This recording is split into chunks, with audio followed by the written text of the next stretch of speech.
శాశ్వత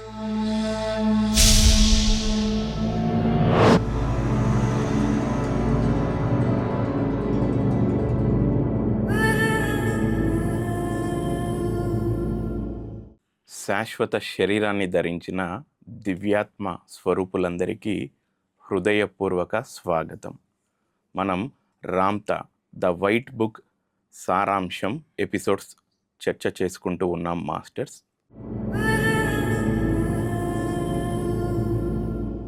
ఈ ఆంగ్ల పుస్తకాన్ని తెలుగులో అనువదించటానికి మూలకారకులైన సుభాష్ పత్రిజీ గారికి, అలాగే తెలుగులో అనువదించిన పిజి రామ్మోహన్ రావు గారికి కృతజ్ఞతలు తెలియజేసుకుంటూ, ఈరోజు మనం నా సైనికులుగా మీరున్నప్పుడు చాప్టర్ యొక్క సారాంశాన్ని తెలుసుకుందాం.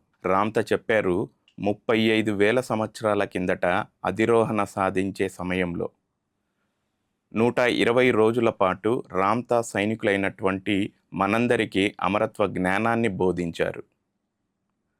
ఏ విద్యను తాను నేర్చుకున్నాడో అదే విద్యను మనకప్పుడు బోధించడం జరిగింది. ప్రతి జన్మలోనూ ఆ విద్య మనందరికీ అతను బోధిస్తూ ఉన్నాడు. ఇక్కడ మనం ఒక నిమిషం ఆగి ఆలోచన చేయాలి మాస్టర్స్. మనం గత ఎపిసోడ్స్లో తెలుసుకున్నాం, ఈ భూమి మీద అమరత్వాన్ని సిద్ధించుకున్న మొట్టమొదటి మానవుడు రామ్తా. ఆ జన్మలో ఆయన సైనికుల సంఖ్య 20,04,032 మంది. రామ్తా అని పేరు మనం వినగలుగుతూ ఉన్నాము అంటే మనం ఖచ్చితంగా ఆయన సైనికులుగా ఉండి ఉన్నాం. 35,000 సంవత్సరాల కిందటే నువ్వు అమరత్వ జ్ఞానాన్ని తెలుసుకున్నావు, కానీ ఎందుకు ఆ జన్మలో నువ్వు నీ దేహాన్ని శాశ్వత దేహంగా చేసుకోలేకపోయావు? తదనంతరం కొన్ని ఆత్మలు కొన్ని వేల జన్మలు తీసుకోవడం జరిగింది, కొన్ని ఆత్మలు కొన్ని వందల జన్మలు తీసుకోవడం జరిగింది, కొన్ని ఆత్మలు 2 లేదా 3వ జన్మగా ప్రస్తుతం ఈ భూతలం పైన అవతరణ చేయటం జరిగింది. ఎందుకు ఆ జన్మలో ఆత్మ ఎంచుకున్న శరీరం ద్వారా అమరత్వాన్ని సిద్ధించుకోలేకపోవటం? ఇవన్నీ మనకు అర్థం కావాలి అంటే రామ్తా మనకు చెప్తూ ఉన్నారు, ఆత్మ జ్ఞానం చాలా ముఖ్యము అనేసి. మనం అనేక సందర్భాల్లో విని ఉన్నాం, పూజ కోటి సమం స్తోత్రం, స్తోత్రం కోటి సమం జపం, జపం కోటి సమం ధ్యానం, ధ్యానం కోటి సమం లయం. నువ్వు పూజలు చెయ్యి, స్తోత్రాలు చెయ్యి, జపాలు చెయ్యి, ధ్యానాలు చెయ్యి, ఏదైనా చెయ్యి. అయితే నువ్వు గమనించుకోవాల్సింది, ప్రోగ్రెస్ అవుతూ ఉన్నావా లేదా ఆధ్యాత్మికతలో? చిట్ట చివరి దశ అయినటువంటి లయం అన్న స్థితికి నువ్వు వెళ్ళగలుగుతూ ఉన్నావా లేదా అనేది నువ్వు చెక్ చేసుకోగలగాలి. అయితే శ్వాస మీద ధ్యాస అనే సాధనా పద్ధతి ద్వారా ధ్యాన స్థితికి మనందరం చేరుకోగలిగాం. భూమి మీద కోటాను కోట్ల మంది ఉంటే కొన్ని లక్షల మంది మాత్రమే ఆధ్యాత్మికత వైపు వస్తారు. అతి కొద్ది మంది మాత్రమే ఆ లయం అన్న స్థితికి చేరుకుంటూ ఉన్నారు. ధ్యానం నుండి లయం ఆ స్థితికి చేరుకోవాలి అంటే ఆత్మ జ్ఞానం పట్ల, ఆత్మ మరియు శరీరం మధ్య ఉన్నటువంటి సంబంధం పట్ల, ఆత్మ ఆలోచన శరీరం మధ్య ఉన్నటువంటి సంబంధం పట్ల సాధకులందరికీ అవగాహన కలగాలి. ఈ ఆత్మ జ్ఞానాన్ని బోధించటానికే ప్రతి జన్మలోనూ రామ్తా నీకు నాకు సహాయంగా ఉంటూ వచ్చారు. అయితే ఈ భూతలం మీదికి వచ్చిన తర్వాత ఆత్మ పదార్థ నిర్మిత దేహాన్ని ధరించిన తర్వాత ఈ పదార్థ నిర్మిత జగత్తులో శరీరాందే పైచేయవటము, ఆత్మ వాణిని వినలేకపోవటం వల్ల మనిషి తన దివ్యత్వాన్ని పూర్తి స్థాయిలో వ్యక్తీకరణ చేయలేకపోయాడు. అయితే మానవ జాతిపై రామ్తాకున్నటువంటి ప్రేమ, రామ్తా సైనికులమైనటువంటి మనకు రామ్తా ఇచ్చిన మాట ప్రకారం అతను ప్రతి జన్మలోనూ నీకు నాకు ఆ అమర జ్ఞానాన్ని, ఆ ఆత్మ జ్ఞానాన్ని అందిస్తూ మన వెంట వస్తూ ఉన్నాడు. గత ఎపిసోడ్లో చూసాం, మీ శ్వాస కన్నా దగ్గరగా నేను మీతో ఉన్నాను, మీ హృదయ స్పందన కన్నా దగ్గరగా నేను మీతో ఉన్నాను అని రామ్తా చెప్పటం జరిగింది. అసలు ఏంటి ఈ ఆత్మ? మనం ఆధ్యాత్మికతలో అనేక సంవత్సరాలుగా ప్రయాణం చేస్తూ ఉంటాం. కొందరు 20 సంవత్సరాలు, కొందరు 30 సంవత్సరాలు, కొందరు 40 సంవత్సరాలు, కొందరు 1 సంవత్సరం, 2 సంవత్సరాలు. భౌతికంగా ఈ సంవత్సరాలను పక్కన పెడితే అసలు ఆత్మ అంటే ఏంటి, ఆత్మకు నువ్విచ్చే నిర్వచనం ఏంటి అని సాధకులు ఒక నిమిషం ఆగి తమలో తాము ఆలోచన చేయవాలి. ఒకసారి ఆలోచన చేద్దాం మాస్టర్స్. రామ్‌త ఏం చెప్తూ ఉన్నారు? అసలు ఈ ఆత్మ యొక్క ఆవిర్భావం ఏ విధంగా జరిగిందో చూద్దాం. సృష్టి మూలానికి మనం వెళ్తే అక్కడ ఏమీ లేదు. ఏమీ లేని స్థితినే మనం శూన్యం అనుకున్నాం. ఆ శూన్యం నుండి కాలక్రమేణా చైతన్యం ఆవిర్భవించింది. కాలక్రమేణా ఆ చైతన్యం కాస్త కాంతిగా రూపాంతరమయ్యింది. ఇక్కడి దాకా అంతా బానే ఉందండి. తదుపరి ఆ కాంతి కాస్త ఆత్మలుగా రూపాంతరమయ్యాయి. ఇక్కడే ఆ తండ్రి, ఆ మూల చైతన్యం ఏదైతే మనం సత్, చిత్, ఆనంద స్థితి అంటామో, దేన్నైతే మనం జగత్పిత, జగన్మాత అని అంటామో, ఆ చైతన్యం కాంతిగా ఆవిర్భవన జరిగింది. ఆ కాంతి ఆత్మగా. సో, ఇక్కడ ఈ ఆత్మలకు ఇండిపెండెంట్‌గా ఆలోచన చేసే తత్వం అండి. స్వతహాగా అవి నిర్ణయాలు తీసుకోగలవు. ఆత్మ అనుభవాల కోసం పరితపిస్తూ ఉంటుంది. అందుకొరకు భూమిపైన అవతరణ జరుగుతూ ఉంటుంది అని ఇదివరకే మనం విని ఉన్నాం. రకరకాల అనుభవాలండి. ఒక ఆత్మ ఆరోగ్యానికి సంబంధించి అనుభవం కొరకు ఒక శరీరాన్ని ధరించవచ్చు. ఇంకో ఆత్మ ఐశ్వర్యానికి సంబంధించి అది ధనికుడిగా ఉండడమా, పేదరికంతో ఉండడమా పక్కన పెట్టేద్దాం. అనుభవం కొరకు శరీరాన్ని ఎంచుకుంటూ ఉంటుంది. చిన్న చిన్న అనుభవాలు మీ ఆత్మకు వేరై ఉండవచ్చు. నా ఆత్మకు వేరై ఉండవచ్చు. కానీ శరీరాన్ని ధరించిన ప్రతి ఆత్మ ఒక్కటే అల్టిమేట్ అనుభవం కొరకు పరితపిస్తూ ఉంటుంది. అదే ఎంచుకున్న శరీరంలో శాశ్వతంగా నివసించటం. దాన్నే మనం చిరంజీవత్వం అంటాము, అమరత్వం అంటాము. ఆత్మ శాశ్వతమైనది అని విని ఉన్నాం. శాశ్వతమైన ఆత్మ శాశ్వతంగా నివసించే శరీరాన్నే కోరుకుంటుంది. ఆ అనుభవం కోసం పరితపిస్తూ ఉంటుంది. ఆ అనుభవం అసంపూర్ణంగా ఉండటం చేత ఇంకో జన్మకు అది వెళ్తూ ఉంది.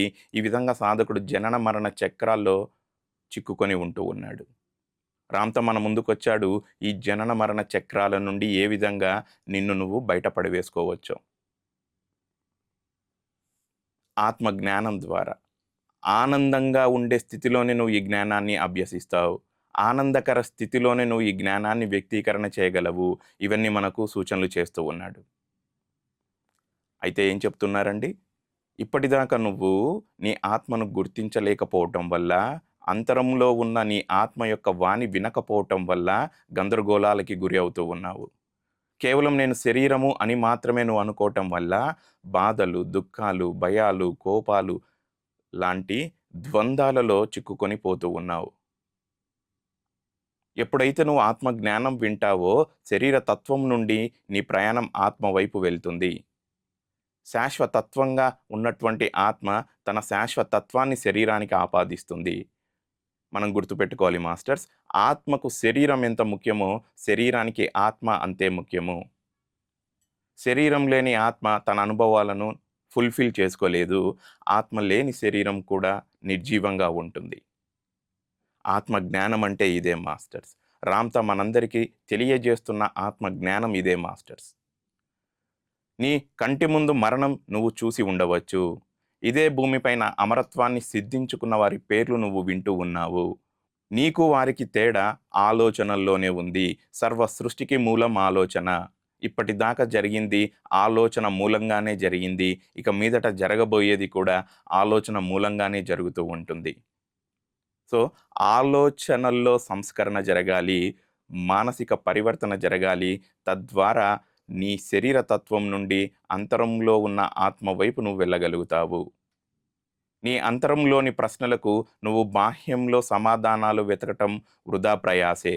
వాటికి నీ అంతరంలో మాత్రమే నువ్వు మాత్రమే సమాధానాలను కనుగొనగలుగుతావు. బాహ్యంలో గురువులు, సంస్థలు, గుడి, బడి కొద్ది వరకే నీకు ఉపయోగకరంగా ఉంటాయి.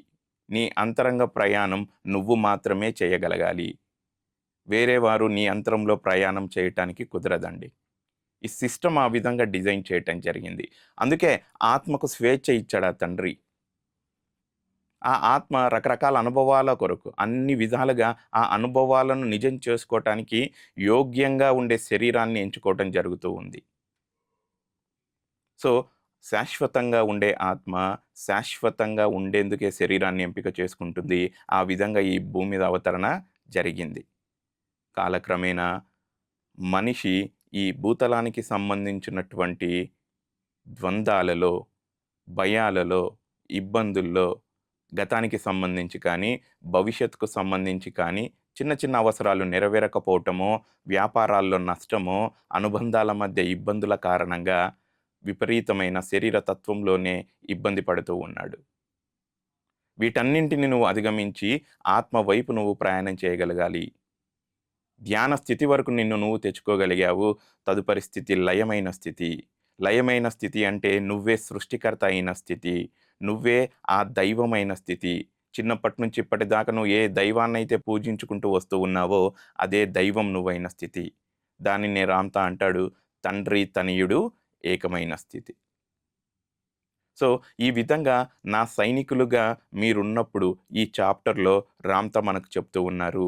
వ్యక్తి పూజల్ని నువ్వు చేస్తూ ఉంటే, బాహ్యంలోనే ఇంకా సమాధానాల కొరకు నువ్వు ఎదురు చూస్తూ, ఘర్షణ పడుతూ ఉంటే, అది నీ ఇష్టం.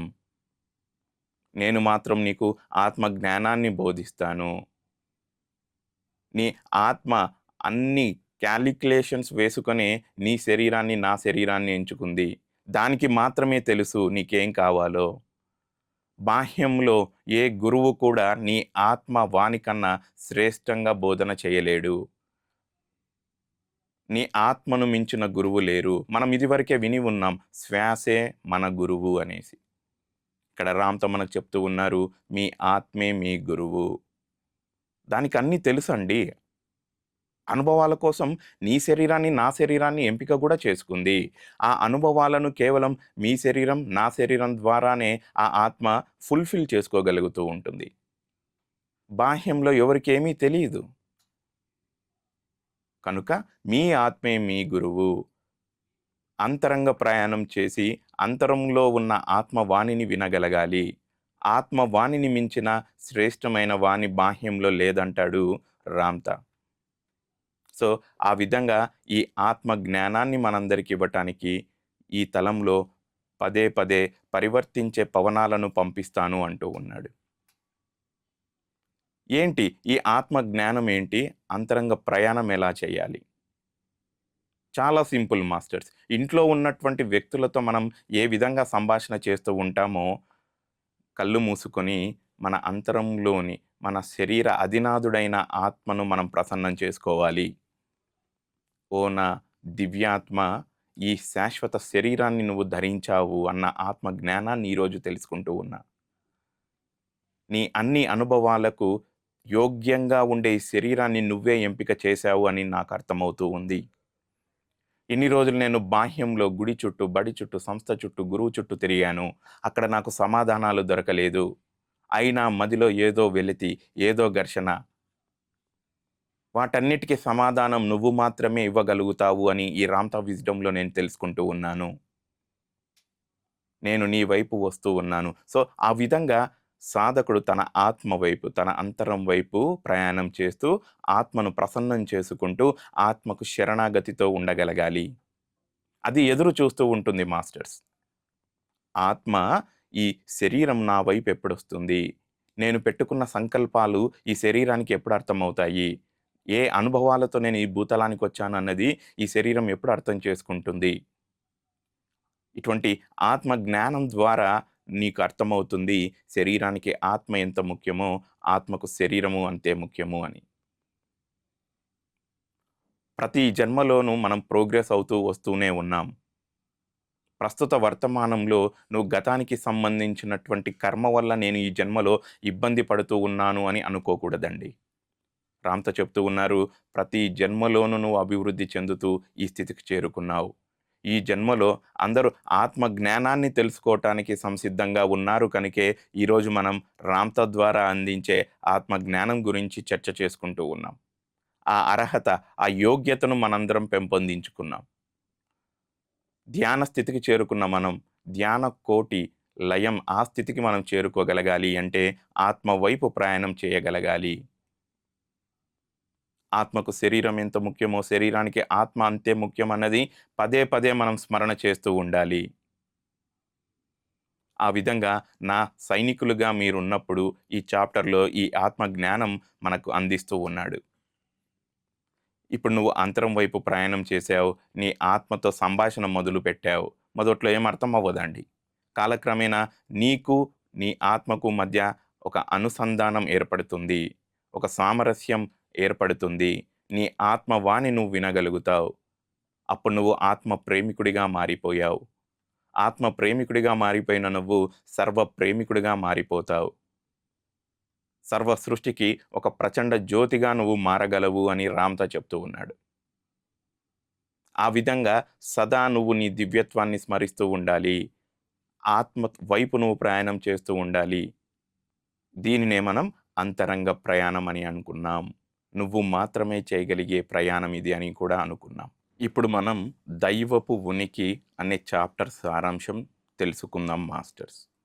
దైవానికి మనం ఇచ్చే నిర్వచనం ఏంటి అని మనం ఇక్కడ ఒక క్షణం ఆగి ఆలోచన చేయగలగాలి. చిన్నప్పటి నుంచి ఇప్పటిదాకా మనం బాహ్యంలో అనేక సంస్థల ద్వారా, గురువుల ద్వారా, గుడి లేదా బడి ద్వారా దైవానికి సంబంధించినటువంటి వాటి గురించి చర్చలు చేసి ఉంటాం. మా దైవం గొప్ప, మా దైవం గొప్ప అన్న విభజనలను కూడా మనం చూసి ఉన్నాం. కానీ దైవానికి నువ్వు ఇచ్చే నిర్వచనం ఏంటి అన్నది ఇక్కడ మనం తెలుసుకుంటాం. మనం చూసాం గత ఎపిసోడ్లో శూన్యం నుండి నీ శరీరం ఏ విధంగా ఆవిర్భావన జరిగిందో. మొదట శూన్యం ఉందండి, కాలక్రమేణా చైతన్యం ఆవిర్భావన జరిగింది. ఆ చైతన్యాన్నే కవులు, కళాకారులు, ప్రవచనకర్తలు, గురువులు, మత బోధకులు ఒక పేరు పెట్టారు. సత్ చిత్ ఆనంద స్థితి, జగన్మాత, జగత్పిత, పరిశుద్ధ చైతన్యం, మూల చైతన్యం అనేసి. ఎటువంటి ఆకారం దానికి లేదు, ఎటువంటి గుణం దానికి లేదు, దానికి పుట్టుక లేదు, దానికి మరణం లేదు. ఆ చైతన్యమే కాలక్రమేణా రూపాంతరం అవ్వడం జరిగింది, కాంతిగా, ఆత్మగా, శరీరంగా. నిరాకారుడు అని విన్నాం, నిర్గుణుడు అని విన్నాం. దైవం కానిదంటూ ఏది లేదండి. ఆ చైతన్యమే డౌన్లోడ్ అయ్యింది కాంతిగా, అక్కడి నుంచి ఆత్మగా, అక్కడి నుంచి శరీరంగా. ప్రతిదీ దైవమే. దైవం కానిదంటూ ఏదీ లేదు. మనిషి, పక్షి, చెట్టు, కొండ ప్రతిదీ దైవమే. దైవం కానిదంటూ ఈ సృష్టిలో ఏదీ లేదండి. దైవానికి ఇచ్చే నిర్వచనం అదే. అయితే మనిషి వక్రభాష్యం చెప్పాడు. దైవం అంటే ఎక్కడో గుడిలో విగ్రహ రూపంలో మాత్రమే ఉంటాడు. నువ్వు దైవం దర్శనం చేసుకోవాలి అంటే కుటుంబాన్ని వదిలిపెట్టి అడవుల్లో కూర్చోవాలి. ఈ వక్రభాష్యం వల్ల, జ్ఞానం వక్రీకరణ చేయటం వల్ల రకరకాల గందరగోళాలకి మానవాళి గురి అవుతూ, మా దేవుడు, మీ దేవుడు అన్న స్థితికి ఎదగటం మనం చూస్తూ ఉన్నాం. అతి కొద్ది మంది మాత్రమే, ఆత్మ జ్ఞానాన్ని తెలుసుకున్న వారు మాత్రమే ఆ దైవ స్థితిలో ఉండగలుగుతూ ఉన్నారు. నా సహజ స్థితి అయిన స్థితి అది. శరీర తత్వం నుండి నువ్వు ఆత్మ వైపు ప్రయాణం చేసినప్పుడు, శరీర తత్వం నుండి నువ్వు దివ్యత్వం వైపు ప్రయాణం చేసినప్పుడు, నీ సహజ స్థితి అయిన దైవ స్థితి నీకు అవగాహనలోకి వస్తుంది, నీ అనుభూతిలోకి వస్తుంది. చూసాం గత ఎపిసోడ్లో ఆత్మ, శరీరము మధ్య అనుసంధానం. ఈ దైవపు ఉనికిలో రామ్‌తా చెప్తూ ఉన్నారు, ప్రతీదీ దైవమే. పక్షి, పువ్వు, పురుగు అన్నీ దైవమే. దైవం కానిదంటూ ఏదీ లేదు. కానీ మనిషి వక్రీకరణ చేయటం వల్ల సమాజం గందరగోళాల్లోకి గురవుతుంది. మళ్ళీ ఆ గందరగోళాల్లోంచి స్పష్టత వైపు నువ్వు రాగలగాలి అంటే ఈ ఆత్మ జ్ఞానం ఖచ్చితంగా అవసరమనేది రామ్‌తా చెప్తూ ఉన్నారు. మరణం గురించి భయం, గత జన్మ కర్మ గురించి భయం, గ్రహాలు కోపంగా ఉన్నాయి అన్నది భయం. సాధకుడు ఇబ్బందుల్లో ఉన్నాడు. గుడి చుట్టూ తిరిగాడు, బడి చుట్టూ తిరిగాడు, గురువు చుట్టూ తిరిగారు, సంస్థ చుట్టూ తిరిగారు. సమాధానాలకు అన్వేషణ చేస్తూ. కానీ తన మదిలోని ప్రశ్నలకు, తన మదిలోకి వెళ్ళటం ద్వారానే సమాధానాలు దొరుకుతాయి. ఆత్మ అన్ని ప్రణాళికలు వేసుకునే నా శరీరాన్ని ఎంచుకుంటుంది. సో, ఇప్పుడు మనం ఆత్మ వైపు ప్రయాణం చేస్తూ ఉన్నాం. మనిషి జ్ఞాన వక్రీకరణ చేసి దైవానికి తప్పటి నిర్వచనం ఇచ్చాడో అక్కడి నుంచి మనల్ని మనం తప్పించుకుంటూ ముందుకు వెళ్ళగలుగుతూ ఉన్నాం. ఒకానొక చోట చెప్తాడు, మనిషికి మరణ భయం ఉండటం వల్ల అనేక మోసాలకు, భయాలకు మానవాళి లోనవుతూ ఉంటుంది అనేసి. మరణించిన తర్వాత నరకానికెళ్తానేమో అన్న భయంతో మనిషి బ్రతికుండంగానే రకరకాల భయాలకు లోనవుతూ ఉంటాడు. మనం ఇక్కడ ఆగి ఒక విషయం లోతుల్లోకి చర్చ చేసుకోవాలి మాస్టర్స్. రామ్తా చెప్తారు, అమరత్వాన్ని సిద్ధించుకున్న తర్వాత, అధిరోహణ చేసిన తర్వాత అనేక తలాలు నేను సంచరించాను. ఎక్కడ నాకు నరకం అన్నది ఏదీ కనపడలేదు. మరణించిన తర్వాత ఆత్మలను ఇబ్బంది పెట్టే ప్రదేశం నాకు ఎక్కడా కనపడలేదు అనేసి మొట్టమొదటిసారి అమరత్వాన్ని సిద్ధించుకున్న రామ్తా చెప్తూ ఉన్నారు.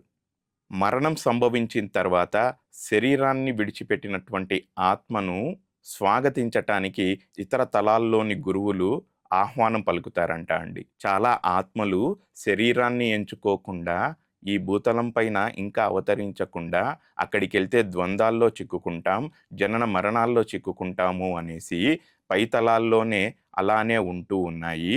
కానీ నువ్వు మాత్రం శరీరాన్ని ఎంచుకొని కొన్ని అనుభవాలను మూట కట్టుకొని ప్రోగ్రెస్ అయ్యావు నీ జీవితంలో. ఇక నువ్వు దుఃఖించకు, తదుపరి జన్మ కొరకు ప్రణాళికలు వేసుకో అని ఆ గురువులు ఆ శరీరం వదిలిపెట్టినటువంటి ఆత్మను స్వాగతిస్తూ, ఎంత గొప్ప జైత్రయాత్ర చేశావు, చాలా అభివృద్ధి చెందావు, ఇంకా శరీరాన్ని ఎంచుకొని ఆత్మలకు నువ్వు ప్రేరణగా నిలుస్తూ ఉన్నావు. ఇక మీదట తదుపరి జన్మలో ఏ విధంగా నీ ప్రణాళికలు వేసుకోవాలో ఒక తలంలో నువ్వు కూర్చొని నిదానంగా అన్ని ప్రణాళికలు వేసుకో. గత జన్మలో చేసినటువంటి తప్పిదాలను మరు జన్మలో చేయకుండా చాలా జాగ్రత్తగా నీ అనుభవాలను నువ్వు ఎంపిక చేసుకోవచ్చు. దానికి అన్ని విధాలుగా యోగ్యంగా ఉండే శరీరాన్ని కూడా నువ్వు ఎంపిక చేసుకోవచ్చు. ఈ విధమైనటువంటి గైడెన్స్ భూమిపైన ఇస్తూ ఉంటారు. ఇతర తలాల్లో శరీరాన్ని వదిలిపెట్టిన ఆత్మలకు ఇస్తూ ఉంటారు. మళ్ళీ తదుపరి జన్మలో శరీరాన్ని ఎంపిక చేసుకునే ముందు కూడా ఆత్మకు గైడెన్స్ ఇస్తూ ఉంటారు. నరకం అన్న దాన్ని నేను చూడలేదు, మానవాళిపై భయాలను బలవంతంగా రుద్దారు అనేసి రామ్తా చెప్తూ ఉన్నారు. అలాగే గత జన్మ కర్మకు సంబంధించి కూడా మానవాళిపై బలవంతంగా అది రుద్దబడుతుంది అనేది కూడా చెప్తూ ఉన్నారు. వాస్తవంగా మనిషే దైవము, దేవుడే మనిషిగా రూపాంతరం అయ్యాడు. ఇదే భూతలం పైన అమరత్వాన్ని సిద్ధించుకున్న వారు ఉన్నారు. మనం విన్నాం అనేక సందర్భాల్లో, నీ వాస్తవానికి నువ్వే సృష్టికర్తవు అనేసి. చిన్నప్పటి నుంచి ఇప్పటిదాకా నువ్వు పుట్టినటువంటి ప్రాంతం, చదివినటువంటి బడి, బంధువులు, ఇరుగు పొరుగు, తోటి సాధకులు, నీకు కలిగిన అనుభవాలన్నింటి సారాంశంలో నువ్వు ఒక అభిప్రాయాన్ని కలిగి ఉంటావు. నీకు మెరుగైన సమాచారం అందే కొద్దీ నువ్వు మెరుగైన అభిప్రాయాన్ని ఖచ్చితంగా కలిగి ఉండాలి. మనిషి దైవం ఎలా అవుతాడు? మనిషి శాశ్వతుడిగా ఎలా అవుతాడు? ఈ జ్ఞానం నీకు రామ్తా విజ్డమ్ ద్వారా సులువుగా అందించబడుతూ ఉంటుంది. ఆత్మ శాశ్వతమైనప్పుడు శాశ్వతంగా ఉండే శరీరాన్ని అది ఎంచుకుంటూ ఉంటుంది. అయితే భూతలానికి వచ్చిన తర్వాత ఇక్కడున్నటువంటి ద్వంద్వాలకు శరీరధారి అందులో చిక్కుకుపోవటం వల్ల, తన దివ్యత్వాన్ని గ్రహించలేకపోవటం వల్ల మళ్ళీ ఆ జనన మరణ చక్రాల్లోనే చిక్కుకొని పోతూ ఉన్నాడు. ఈ దైవపు ఉనికి చాప్టర్ ద్వారా మనం తెలుసుకుంటూ ఉన్నాం, నువ్వే దైవము అనేసి, నీ ఆలోచనే దైవము అనేసి. ఎవరిచ్చారనుకుంటున్నారు నువ్వు స్వేచ్ఛగా ఆలోచన చేసే ఆ హక్కు? ఆ తండ్రి, ఆ జగన్మాత, ఆ జగత్పిత, ఏదైతే పరిశుద్ధ చైతన్యం అని అంటూ ఉన్నామో, ఏదైతే సత్ చిత్ ఆనందం అని అనుకుంటూ ఉన్నామో, ఆ తండ్రి ఇచ్చాడు నీకు ఇష్టం వచ్చినట్లు నువ్వు ఆలోచన చేసే ఆ స్వేచ్ఛ. ఇప్పుడు నువ్వు ఆత్మ జ్ఞానాన్ని తెలుసుకున్నావు, అమరత్వ జ్ఞానాన్ని తెలుసుకున్నావు. ప్రతి దానికి మూలం ఆలోచనే అనేది నీకు అర్థమవుతూ ఉంది. శ్వాస మీద ధ్యాస ద్వారా నువ్వు ఆలోచన రహిత స్థితికి చేరుకున్నావు, నిశ్చల స్థితికి చేరుకున్నావు, శూన్య స్థితికి చేరుకున్నావు. ఆ శూన్యం నుండి ఇక మీదట నీ ప్రయాణం సృష్టి వైపు సాగాలి. ఆలోచన రహిత స్థితిని అందుకోగానే నీ సంకల్పం తాలూకా ఆలోచనలను నీ మదిలో నువ్వు స్మరణ చేసుకోగలగాలి. శూన్యం నుండి ఎరుక రాగానే చైతన్యం ఆవిర్భవించింది అని అనుకున్నాం. అదే చైతన్యం నీలోకి, నాలోకి ఆలోచనగా ప్రవహిస్తూ ఉంటుంది. ఆత్మ ఒక ఆలోచన ద్వారా నీ శరీరాన్ని, నా శరీరాన్ని ఎంచుకుంది. ఒక ఆలోచనే నిన్ను, నన్ను ప్రతి కార్యక్రమం చేసేలాగా ముందుకు నడిపిస్తూ ఉంది. ఆలోచనకున్నటువంటి శక్తి చాలా గొప్పది. ఇక మీదట ఏది పడితే అది ఆలోచన చేసే స్థితి నుండి సాధకుడు తనకేం కావాలో, తన సంకల్పం ఏంటో దానికి సంబంధించిన ఆలోచనలపైనే తన మనసును కేంద్రీకరించగలగాలి. ఆధ్యాత్మికతలో ఎదుగుదలను ఖచ్చితంగా సాధకుడు పరిశీలన చేయగలగాలి. ఆలోచన రహిత స్థితి నుంచి నీ సంకల్పం తాలూకా ఆలోచనలనే 24 గంటలు నువ్వు చేసే స్థితికి ఎదగగలగాలి. ఆలోచనలే అన్నింటికీ మూలము. ఆలోచన సవరణ జరిగి తీరాలి. మానసిక పరివర్తన తదుపరి దశల్లో జరుగుతుంది. తద్వారా ఈ శరీరం ఆత్మ ఎందుకు ఎంచుకున్నదన్నది నీకు అర్థమవుతుంది. ఆత్మ ప్రణాళిక ఏంటో నీకు అర్థమవుతుంది. ఆ అన్‌ఫినిష్డ్ ఎజెండా ప్రతి జన్మలో ఎందుకది అసంపూర్ణంగా ఉంటూ ఉందో నీకు అర్థమవుతుంది. ఇక నువ్వు ఆత్మ వైపు వెళ్ళిన తర్వాత నీ నిజ స్థితి, సహజ స్థితి, దైవ స్థితి నీకు అర్థమైన తర్వాత బాహ్యంలో నువ్వు దేని కొరకు ఎదురు చూడవలసిన అవసరం లేదు. ఎవరి మీద ఆధారపడవలసిన అవసరం లేదు. నువ్వే నడయాడే దైవంగా తయారైపోతూ ఉన్నావు. ఈ భూమిని భూతల స్వర్గంగా నువ్వు ఆ విధంగా తయారు చేస్తూ ఉన్నావు. సువర్ణయుగ సృష్టికర్తగా నిన్ను నువ్వు తీర్చిదిద్దుకుంటూ ఉన్నావు. భౌతిక అమరత్వ ప్రతినిధిగా నువ్వు నిలబడుతూ ఉన్నావు. ఆ తండ్రి ప్రతినిధిగా ఈ భూమి మీదకి నువ్వు వచ్చి ఉన్నావు. ఈ విధంగా ఈ దైవపు ఉనికి చాప్టర్‌లో మనం క్లుప్తంగా ఈ అంశాలు తెలుసుకుంటూ ఉన్నాం మాస్టర్స్. Thank you masters. ఇంకొక ఎపిసోడ్‌లో మనం మిగిలిన చాప్టర్స్ గురించి చర్చ చేసుకుందాం.